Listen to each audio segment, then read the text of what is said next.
Good morning, everyone. Today we're going to talk about repairability. I was thinking about this today. So I have this specific flashlight that I really like. I bought these things for freaking 10 plus years, little different models because they've upgraded it over time, but essentially the same thing. It's the Phoenix LD20, and then it now is the LD22, but it's essentially the same thing, just modernized. The reason I love it so much is because it's a AA flashlight, LED of course, but it has multiple settings and it has pretty good light output for its size. I think it's the best blend of size, brightness, battery life, all that kind of stuff. All the 18650 flashlights are kind of chunky, and they're cool, they're good. They're better technically speaking, but I don't like them as much. Yeah, I don't want to die. I could have done it, but screw that. Anyway, so they're just not as ideal for me for that reason. So I like to stick with the AA. Problem is, it's like the only brand that sells a flashlight in that form factor, which shocks the heck out of me because I'm shocked they're not more popular, but they're not. Guys, I don't know how I'm gonna freaking pull out of here. Good Lord. I think I can get out past this car. Plus the bike's not warmed up, which doesn't help.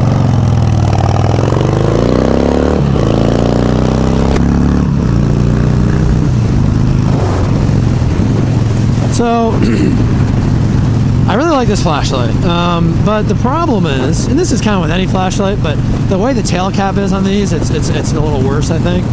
The little rubber boot for the switch just inevitably rips and it wears out, and then you're left with a point where water can intrude, and dirt and debris gets in there, and it can wear the switch out. So that's not good. And then furthermore, you can also break the glass in the front if you drop the flashlight, and it just dent and break stuff. I mean, just a lot of things can happen. It's a flashlight. You use it when you're working on cars. Like, there's just a lot of potential points for breakage. So, with all that being said, right, that's fine. Like, who cares? Everything breaks. But I want to be able to buy parts for it. Problem is, you can't freaking buy parts for these dang things.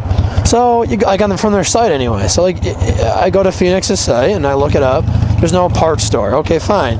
Contact customer service. Well, guess what? They specifically state, like, we don't sell parts for this. And I'm like, I know it costs a company money to sell parts, because, like, you have to have a whole infrastructure to do that. It's not like just the cost of the part. But it's like, okay, fine, then just charge more for the part, right? Like, if a flashlight's $60, right, and it has a tail cap with the switch, the body of it, and then the LED housing, the front cap. Maybe if you bought all those parts separately on their site, it's like $100, but at least you can buy them each individually, so that if you have a $60 flashlight, you can spend like 20 or 30 on one of the three parts, and you're still money ahead because the rest of the flashlight's perfectly fine, and it's going to outlast that, that part you just bought to replace it. So it's just frustrating to me because it's like, I don't want to just throw everything away. I want to fix stuff. Yeah, I can go out and buy a $60 flashlight again when the one breaks, but why? It's a waste. Like, the rest of it's totally fine. So I mean, what I've noticed is I've kept a couple of the old ones that broke kicking around. The problem is they all have the same weak spot, right? They're all the same design. So if the switch, for example, on the flashlight's the thing that's going to break first, on one of them, it's likely going to keep doing it on the new ones you buy. So you're going to wind up with 4 perfectly good flashlights that have bad switches. So if you just buy the switch, you could fix them all and have 4 good flashlights. So anyway, I did some perusing online today, and I found some somewhat sketchy overseas suppliers, and I think I found parts for it, doing some kind of engineering analysis, so to speak, on it. Reverse engineering, if you will. So I might have found a solution, but it's just like,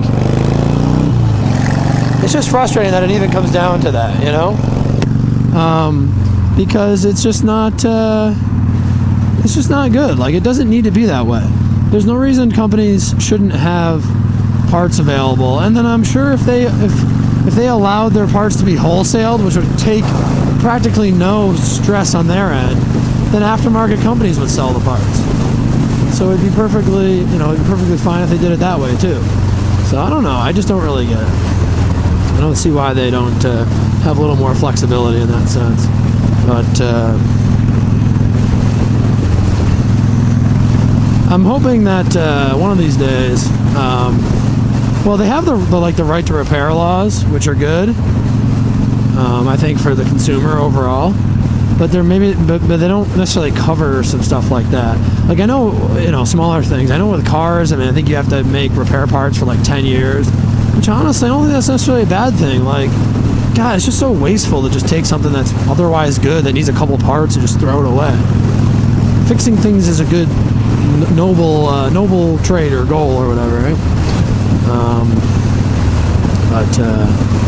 Yeah, so I don't know. So anyway, I found some sketchy suppliers for things, and I hope all the parts will work. And if they do, then I got them for dirt cheap overseas. But it's just like, shouldn't have to be that way.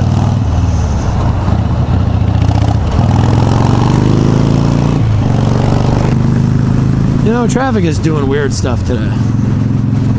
Coming in, I had weird traffic patterns too.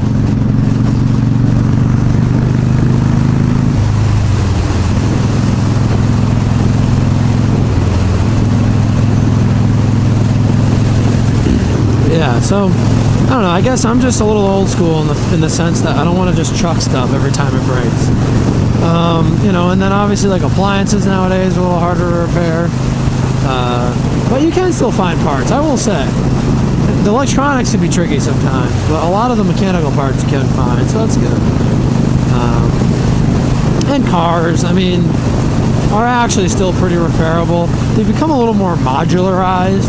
Like, for example, if you have an LED tail light or headlight, sometimes you gotta replace the whole headlight assembly, which is not ideal just because of a cost perspective. But I mean, at least you can keep the vehicle going, right? So yeah, it might suck that it costs like $1,000, but you're still rolling, so that's something. And then aftermarket companies over time, tend to make good quality parts that are cheaper, right? Not always, but so there's usually options that come about over time. And there is something to be said for replacing things as a unit and not like tearing things apart and replacing individual components, right? Because there's a certain amount of added reliability you can potentially get from that. And it takes less skill. You don't have to have as many like highly skilled mechanics to swap parts. So there's advantages and disadvantages to that. The disadvantage being cost, of course.